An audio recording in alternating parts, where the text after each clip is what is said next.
আমরা দুজন স্বামী স্ত্রী আজ থেকে শপথ করছি যে কোনোদিন আমরা ঝগড়া করবো না। কোনোদিন আমরা না, আমি ঝগড়া না করে থাকতে পারবো না। তুই রোজ রোজ ঝগড়া করবে নাকি আমার সাথে? হ্যাঁ, ঝগড়া করবে তো বাবার বাড়ি চলে যাও। তো ঠিক আছে, আমি বাপের বাড়ি চলে যাবো। ঠিক আছে, মাসে একবার। ঠিক আছে। এই তুমি কালকে রাত্রে স্বপ্নের ভিতরে হাসতেছিলা কেন? সত্যি করে বলবা, কি স্বপ্ন দেখছিলা?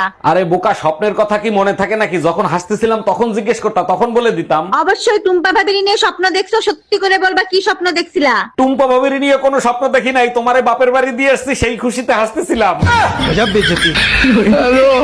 ডাক্তার সাহেব, অপারেশন থেকে শুরু করে যতদিন আমি এই হসপিটাল থাকবো ততদিন আমার কেবিনত 24 ঘন্টার জন্য সুন্দরী দুরা নার্স দিবেন সেবা করার জন্য। চাচাইলে কি কথা করছেন? আপনি বয়স হয়ে গেছে 70 পার, তারপরে আপনি সুন্দরী নার্স দরকার? আরে পাগলা, আমার জন্য লয়, আমার 2 কুলাঙ্গার সন্তান আছে। আমার তো জীবনে দেখতে আসবি না, অন্তত সুন্দরী নার্সের লোভে হামা করাই দেখতে আসবি। এই দেখো, চোখ রাঙায় কথা বলো না একদম, তাহলে কিন্তু এর ফল ভালো হবে না। কি করবা? ডিভোর্স দিবা? তা দাও, সঙ্গে অর্ধেক সম্পত্তিও নিয়ে যাবো। সেই সুযোগ তুমি কোনোদিন পাবা না। সম্পত্তি করেছি বাবা মার নামে আর লোন করেছি তোমার নামে। আচ্ছা কোন তো বাংলাদেশ কতদিন স্বাধীন হচ্ছে? স্যার, সেই 52 সাল থেকে শুরু হচ্ছে, বুঝছেন প্রক্রিয়া। 1971 সালের 16 ডিসেম্বরে এই প্রক্রিয়াটা শেষ হয়ে গেছে। ও আচ্ছা, 71 সালে যে লক্ষ লক্ষ মানুষ শহীদ হয়ে গেছে, এই লক্ষ লক্ষ শহীদের মধ্যে আপনি 5 জন শহীদের নাম কোন তো? স্যার, এটা কথা বলেন আপনি। এই যে লাখ লাখ মানুষ যে শহীদ হচ্ছে, এর মধ্যে 5 জনের নাম কমো, আর বাকিগুলা যে মন খারাপ করে বসে থাকবে, আমার মাইন্ড করবে, তখন অতএব আমি কভার চাচ্ছি না স্যার। গুড। আচ্ছা কোন তো মহাশূন্যে যে প্রাণের সন্ধান পাওয়া গেছে, এর কি অবস্থা? স্যার, আপনি যাতে কি ব্যাক ডেটেড স্যার, আপনি এখনো খোঁজ পাননি যে এই সম্পর্কে গবেষণা এখনো চলতেছে, রেজাল্ট এখনো বাড়ায়নি। রেজাল্ট যখন বাড়াবি তখন আপনি জানাবো, বুঝছেন? আচ্ছা ঠিক আছে, আপনি এখন যান, পরের জন্য পাঠিয়ে দেন। আমার মাথার তো কোনো মালই নাই, খুব শোনার চেষ্টা কোনো দরজাত কান লাগে দিয়ে, কিন্তু স্যারের প্রশ্ন তো শুনবার পানো না, কিন্তু উত্তরগুলা শুনছি মুখস্থ। বাসায় কেউ আছেন? এই গরিব ভিখারিকে কিছু দান করেন। আপনি তো একজন সুস্থ মানুষ, আপনি খয়রাত করেন কেন? আর আপনাকে খয়রাত দিলে আমার কি লাভ হবে? আপনার জন্য অনেক দোয়া করব, আপনার অনেক ধন সম্পত্তি হবে, বাড়ি হবে, গাড়ি হবে। তাইলে এক কাজ করেন, এই দোয়াই আপনি আপনার নিজের জন্য করেন। আব্বা, আমি বিয়া করবো। আব্বা, আমাকে বিয়া দিয়ে দাও, আমি থাকতে পারছি না। তোক তো বিয়া দিমু রে, কিন্তু তোক তো কেউ বিয়া করবার চাচ্ছে না। যে বেটি চলে দেখি সেই বেটি চলে তোকে পছন্দ করে না। কে আব্বা, পাত্রী তো বাড়িতে আছে। বাড়িতে আছে মানে বুঝলো না? আমার দাদি মানে তোমার মা ওকে বিয়া করবো। বেয়াদব, অসভ্যের মতো কথা কস। আমার মা ওকে তুই বিয়া করবো রে? কে? তুমি আমার মা ওকে বিয়া করছো, আমি তোমার মা ওকে বিয়া করলে কি সমস্যা? যাদের চেহারায় মিল আছে তারা হচ্ছে ভাই বোন, যাদের স্বভাবে মিল আছে তারা হচ্ছে বন্ধু বান্ধব, আর যাদের কোনো কিছুতেই মিল নেই তারা হচ্ছে জামাই বউ। আরে ভাবি, কালকে রাতে আপনার বাসায় ঝগড়ার আওয়াজ পাইছি, কি হয়েছিল?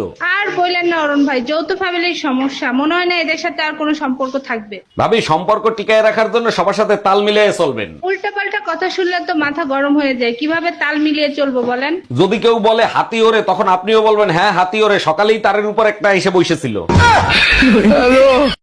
আচ্ছা বা, বউ আর বান্ধবীর মধ্যে পার্থক্য কি? তুই তো সহজে বুঝবো না, তোকে না সহজ করে বুঝে দে। শোন, মনে কর বউ হলো টেলিভিশন, আর হচ্ছে যে বান্ধবী হচ্ছে মোবাইল। টেলিভিশন অর্থাৎ বউ ধর বাড়িতে থাকে সব সময়, আর মোবাইলে তুই যেটি ইচ্ছে সেটি ঘুরবে পারবো। জিঙ্গা বান্ধবী বাড়িতে থাকলে দেখবো খালি টিভির দিকে হামাকের চোখ, আর মনটা পড়ে থাকে হচ্ছে মোবাইলের দিকে। সেজন্য ঘরত কি আর বাইরে কি, মোবাইলে হয় আসল সঙ্গী। বাড়িতে থাকলে টিভি অর্থাৎ বউ সব সময় দেখবার মন চায় না, খালি ধরে খেলার খবর, নিউজ এগুলা দেখেই শেষ, আর দেখবার মন চায় না। আর মোবাইল দেখবো সারাদিন দেখবার মন চায়, যেখানে খুশি যখন খুশি যা খুশি তাই দেখবার মন চায়। টিভি একবার খরচ করে বাইরে নিয়ে আসবো, আর সিনকা তেমন খরচ নাই। মোবাইল অর্থাৎ বান্ধবী সেই ব্যয়বহুল, সব সময় টাকা তোলা লাগে, এমবি তোলা লাগে। বান্ধবীর অঙ্কায় রেস্টুরেন্ট নিয়ে যাওয়া লাগে, ইটি নিয়ে যাওয়া লাগে, উটি নিয়ে যাওয়া লাগে, খালি খরচ আর খরচ। চেহারায় টিভির সাইজ বড়, ওজনও বেশি। জিঙ্গা বউ। সাধু বাবা, আমি মহাপাপী, সেই খারাপ লোক, আমাকে আপনি শাস্তি দেন। এমন শাস্তি দিবেন যেন আমার রাতের ঘুম হারাম হয়ে যায়, আমি যেন ধ্বংস হয়ে যায়, আমার পিছনে একটা জিন লাগে দেন, জিনের অত্যাচারে যেন আমি জ্বলে পুড়ে খাক হয়ে যায়। এত কথা কোষ করে কোলেই তো হয় যে আমার একটা বউ দরকার। ভাই, আপনি সারাদিন কি করে কাটান? এই তো ঘুমাই, ঘুম থেকে উঠে আবার শুয়ে থাকি, আধা শোয়া হয় আবার শুয়ে থাকি, হেলান দিয়ে শুয়ে থাকি, আবার বসে বসে শুয়ে থাকি, পায়ের উপর পা তুলতে শুয়ে থাকি, চিত হয়ে শুয়ে থাকি, কাত হয়ে শুয়ে থাকি, তারপর আবার সিট পাটাং হয়ে শুয়ে থাকি, তারপর মিচে না মোবাইল টিভি, তারপর মিচে না টিভি দেখি, তারপর উঠে বসি এবং তারপর আবার শুয়ে থাকি, যাকে বলে সারাদিন হাড় ভাঙা বিশ্রাম। এ সকেট ক মেয়ে মানুষের পিছে ঘুরলে কি কি ক্ষতি হয়? 1 নাম্বার সময় নষ্ট হয়, 2 নম্বর টাকা নষ্ট হয়, 3 নাম্বার মানুষ জানলে খারাপ কয়, 4 নাম্বার নিজের ব্যক্তিত্ব নষ্ট হয়, 5 নাম্বার লেখাপড়া নষ্ট হয়, 6 নাম্বার ক্যারিয়ার ধ্বংস হয়, সর্বশেষ 7 নাম্বার জীবনটাই নষ্ট হয়ে যায় স্যার।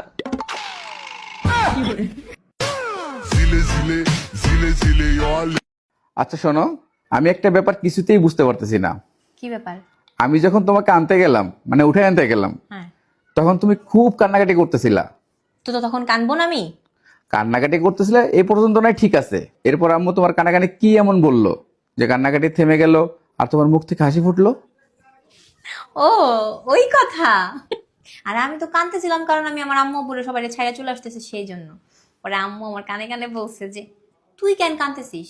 কানবে তো ওই যে তোরে উঠায় নিয়ে যাইতেছে।